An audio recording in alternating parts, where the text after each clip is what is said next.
Game design documents are your friends, and they can range from extremely simple text documents to highly complicated ones with graphs, charts, detailed plots, concept art, and more. I prefer to go for the simpler approach, and I think it's worth having something easy to reference at a glance. It's better to make something than nothing, and so don't overcomplicate it.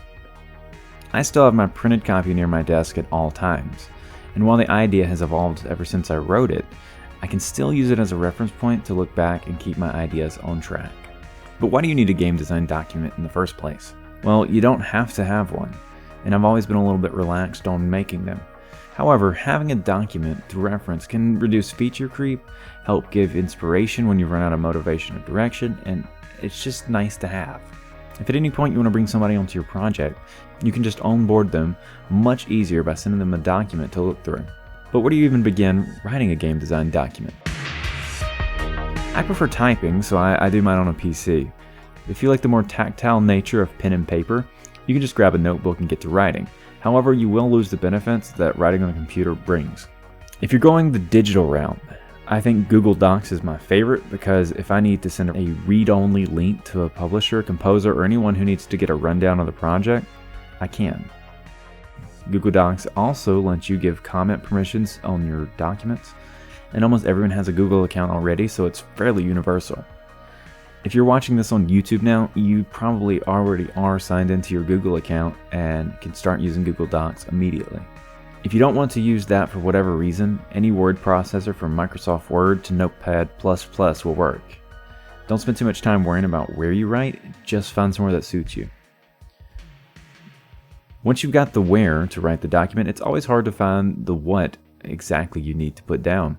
I recommend reading through some game design documents written for finished games from AAAs to indies, and possibly even ones that fall into similar categories as the game that you're working on, if possible. And if you're working on a game that's inspired by another game, see if they have the document out there. It might be really helpful. Not every game releases their design documents, but plenty of older games have archived them online, and with a little Googling, you can find them. The title page should be first, but having a final name for your game isn't necessary at all. Just put down your name, the game's working title, and then start a new page. After you put down the title page, the best place to start is the one-line pitch for the game. Something that makes your game sound interesting and encapsulates the idea in one line and highlights what makes your game different. If you don't have one already, that's okay. Always nice to have a line to respond to the constant question of, what is your game about? Most people don't want all the lore, details, mechanics, features, and hours of information that you've thought of. They just want to know the basics of what makes your game cool and what excites you, the developer. If nothing about the game excites you, then maybe the idea needs some work. But that's what the process is all about. Condensing your ideas into what actually makes the core of the game and finding what matters and, more importantly, what doesn't. Next up, you need to start breaking down the core mechanics, ideas, and themes of the game. For Rustwalker Legends, I want there to be a focus on player progression through the gear and leveling, and a sense of freedom in what you do, and a fun bounty hunting and combat loop. Your game will be different, but think about the core loops of the game you want to have alongside the ones you already made if your project is partially done. If you aren't familiar with core loops, let's say you have a game with monsters and a leveling system. You kill the monsters to level up, and you unlock new skills via leveling up to kill more monsters. That's a loop. The more interconnected and satisfying the loops, the more engaging the gameplay can be. If the monsters dropped items that you took back to your home to craft items to kill more monsters and level up faster, well, that's another loop. There are way more possible loops than that, and a full video could be dedicated to core loops. But it's really just a matter of actions required to complete other actions, which in turn go back to the first action. Next, I think it's a good idea to take a page or two for each core pillar and break down the features and goals of each pillar and how they connect to the other pillars. This is a great time to really refine your idea and reduce scope until you are left with the ideal essence of the game. You can separate each loop into its specific parts and what features and mechanics are planned. You can also take the time to point out what mechanics connect to each other.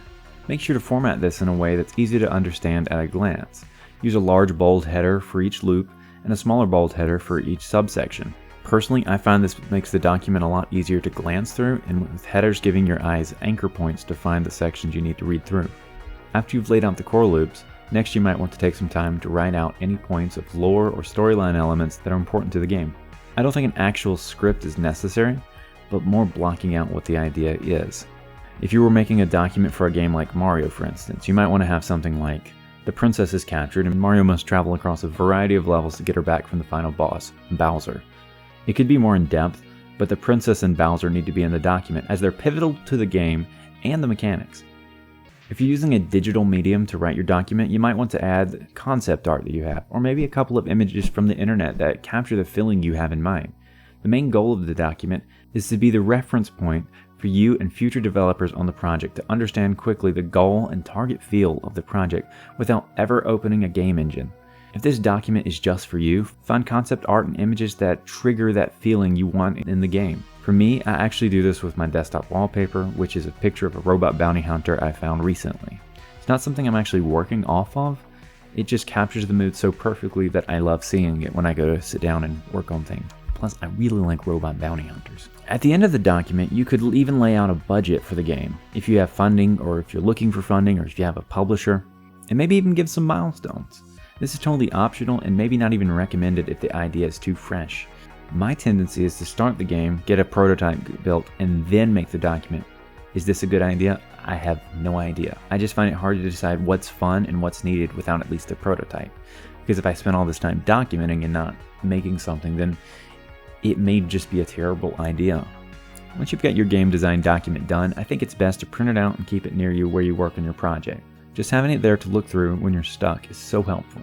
I wish I remembered to look through mine more because it's a great way to keep on track.